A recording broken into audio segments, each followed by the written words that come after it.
A equipe Talento Virtual apresenta A Primeira Vez de uma Vítima de Abuso, texto de Nana Queiroz.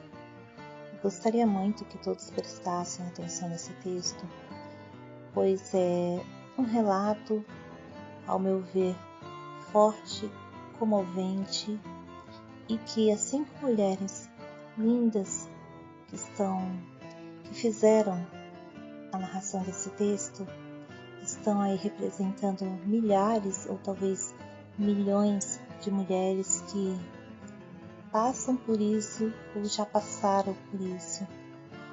E eu, Karen Cristina, espero do fundo do coração que aquela mulher que não passa por isso ou que nunca passou por isso, se Deus quiser, nunca passará por isso. A Primeira Vez de uma Vítima de Abuso, por Nana Queiroz. A primeira vez que eu percebi o potencial sexual do meu corpo foi através do abuso.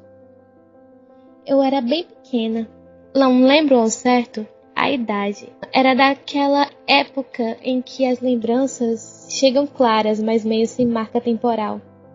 Daí em diante, o sexo teve meio que um ranço amargo para mim. Sexo era vergonha, violência e medo. Sexo era aquela coisa que me fazia sentir mal comigo mesma e chorar.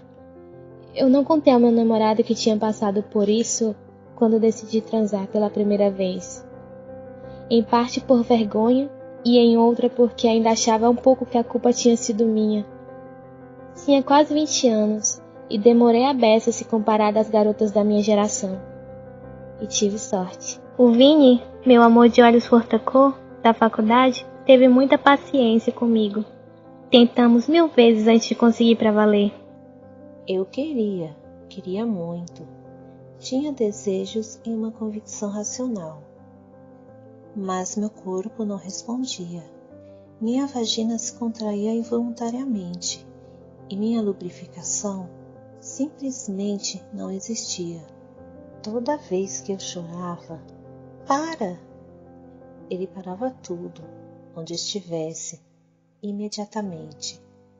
Excitado, frustrado, carente, segurava tudo como um homem de caráter e não como um animal. O Vini não tinha medo nenhum de ser tomado por bichinha. Ele não precisava sair forçando a barra para contar vantagem e não tinha vergonha de ser doce comigo na frente dos outros. E ele era puro açúcar.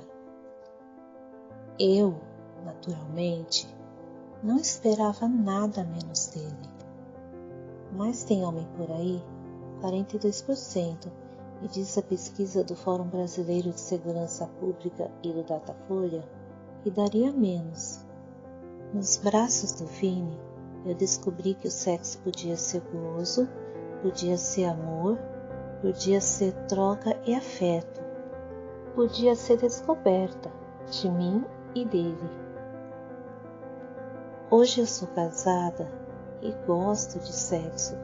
Ninguém precisa gostar, mas eu amo ter recuperado isso. Prazer sexual era um direito meu, como é de todos, e eu fiz questão de recuperar meu acesso a ele. Há algumas semanas atrás, viralizou nas redes sociais um relato em que um cara narra como se sentiu enquanto homem fazendo sexo com uma vítima de estupro. Um cara que me lembrou o Vini, porque estava ali, disposto a ouvir o que o corpo daquela mulher contava para ele, disposto a entender que atitudes ele havia aprendido em filmes pornôs e eram na verdade violência. Um cara que, a meu ver, estava disposto a se desconstruir, e as redes reagiram. Muitas companheiras escreveram relatos igualmente e até mais comoventes. Debateu-se o direito de falar sobre o assunto, de cada lugar de fala, acusaram o autor de tentar roubar o protagonismo feminino, de falar de assunto que não era dele, ou de falar dele, de seu processo, apenas. E eu, vítima de abuso, venho dizer que adoraria que o assunto fosse de todo mundo. Acolho todas e todos que queiram falar. Mandar os homens calarem a boca em vingança pelos anos de opressão ou pela violência sofrida pode parecer a saída óbvia. Já tive esse impulso, mas hoje me parece mais produtivo educá-los, e para educar é preciso deixá-los falar. Se todo mundo falasse de estupro, a gente não acharia que a mulher está pedindo.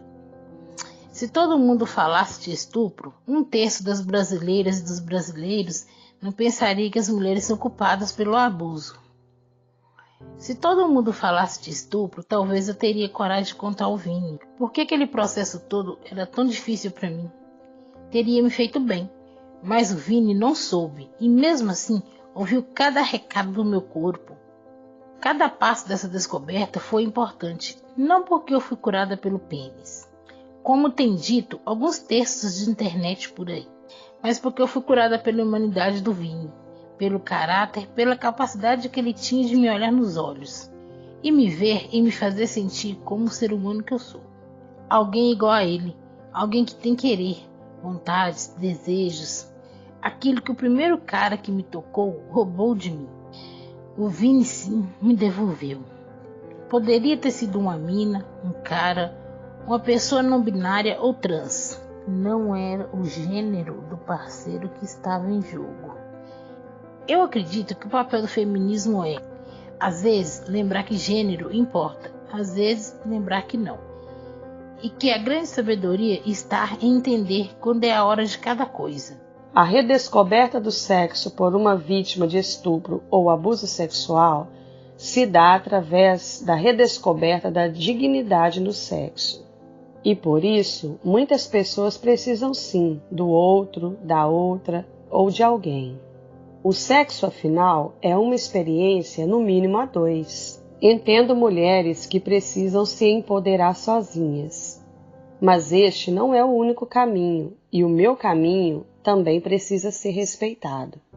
E desculpe se vai soar autoajuda, mas o poder de cura do amor tem que ser respeitado. Todos os processos de empoderamento feminino é singular e merece respeito. Não é vergonha precisar de outro ou outra, não é pouco feminista. Hoje o Vini está morto. Ele tinha só 33 anos e o coração dele parou de forma inesperada. Eu nunca vou chorar lágrimas suficientes por ele. Ele me ajudou a recuperar um monte de aspectos de mim. E isso é o mínimo que se espera de um cara. Que seja mais que um caralho.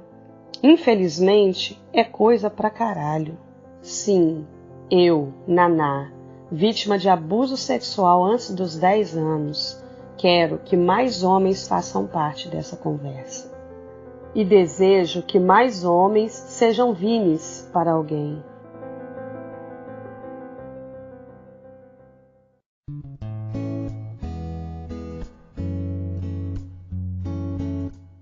A equipe Talento Virtual apresentou A Primeira Vez de uma Vítima de Abuso. Créditos finais. Participaram da narração deste texto as 5 lindas, maravilhosas mulheres, na ordem de fala: Maria Carvalho, Karen Cristina, Janaína Félix, Vera Fonseca e Andréa Magalhães. Texto de Nana Queiroz. Edição de áudio, Karen Cristina. Data da finalização, 8 de março de 2019.